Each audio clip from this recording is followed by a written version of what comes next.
ሰው ሲሞት ከልክ በላይ ማወደስ በህይወት እያለ አለማገዝ አደገኛ በሽታ ነው። የኛ ናሬሽን የኦሮሞ ጀግንነት የኦሮሞ ደግነት ለኢትዮጵያ ብልጽግና፣ የአማራ ጀግንነት የአማራ ደግነት ለኢትዮጵያ ብልጽግና፣ የትግራይ ደግነት ጀግንነት ለኢትዮጵያ።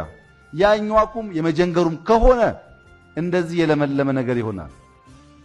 አይ በግንድ ውስጥ የኔ ብራንች ብቻ አምሮ ተውቦ መታየት አለበት የምትሉ ከሆነ ግን የናንተ ብራንች ለጊዜው ያረገፈ ቅጠል ሊኖረው ይችላል። ያማረ ዛፍ ግን አይኖረው። ያማረ ዛፍ የበዛ ፍሬ ያለው ዛፍ ቅጠሉ የሚያብረቀርቅ ያማረ እንዲሆን ከፈለግን ናሬሽኖቻችን ለልጆቻችን የምንመግበው ነገር ባላንስድ መሆን አለበት። እንደ ግንድ ስር የሆነ ያመጣውን ለሁሉ በሚገባቸው ልክ የሚመግብ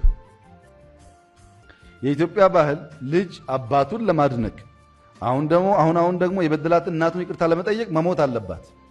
ስትሞት ነው አይ እናቴ እኮ ደግ ነበረች እያለች ውሃ አይቀዳም።